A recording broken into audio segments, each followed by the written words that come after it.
Hello everyone. Let's start again to learn something about the chapter Mangoes Round the Year. This is the second lecture.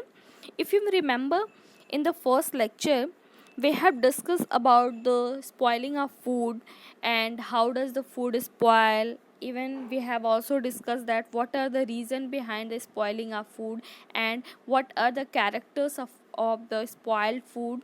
Along with that, we have also read that what is food preservation. So in this lecture we will learn about the methods of food preservation.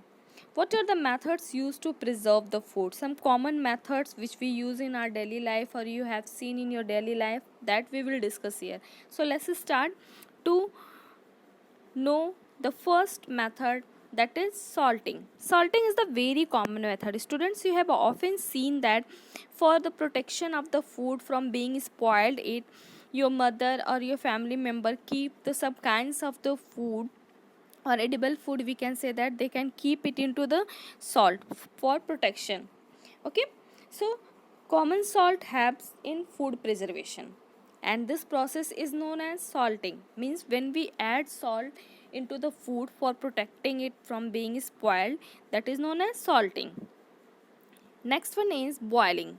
Okay, this is also one of the most common and very effective method to protect the food from being spoiled. Most of the things we use to boil for protecting it, because when we boil the food items, some kinds of the food items, basically the liquid food items, the most of the germs killed by just boiling it. That's why we use this process. We protect the milk, we protect water and some other kinds of food items also when boiled and keep it for a long time, and that is called the food preservation by boiling.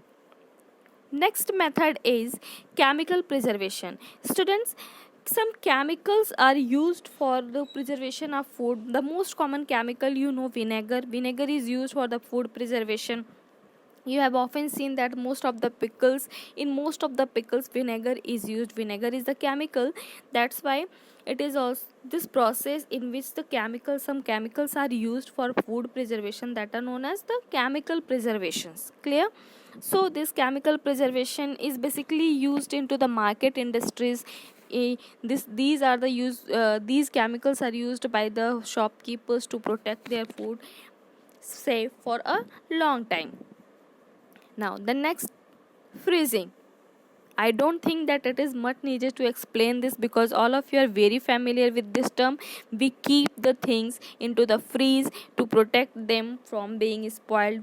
We keep the things safe 2 days, 3 days, 4 days when we keep it into the freeze. Okay, so when the food is kept in the cool place, stay fresh and longer time. Okay, at home also you have seen that we use refrigerator and deep freezer is used for storing the food for longer time. So that's why when we preserve the food at the lower by lowering its temperature, that is known as freezing. Clear? So freezing is also a method which is used for preservation of food. Now the next one is canning. Students, canning is meaning, if you want to know what is canning, you can just easily you can understand that when we keep the food into the airtight jars or airtight container, that is known as canning. You often have seen the cold drinks which are kept into the airtight jars for its protection, as well as you have seen the large number of the pickles which are coming into the jars or cans.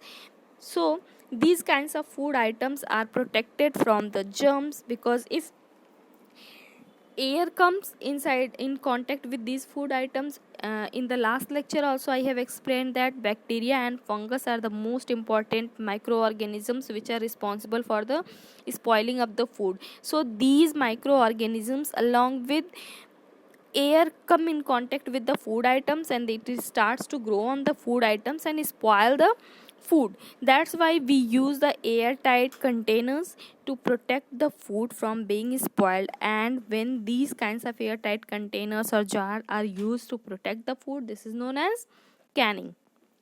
Clear? Now the next one is sweetening.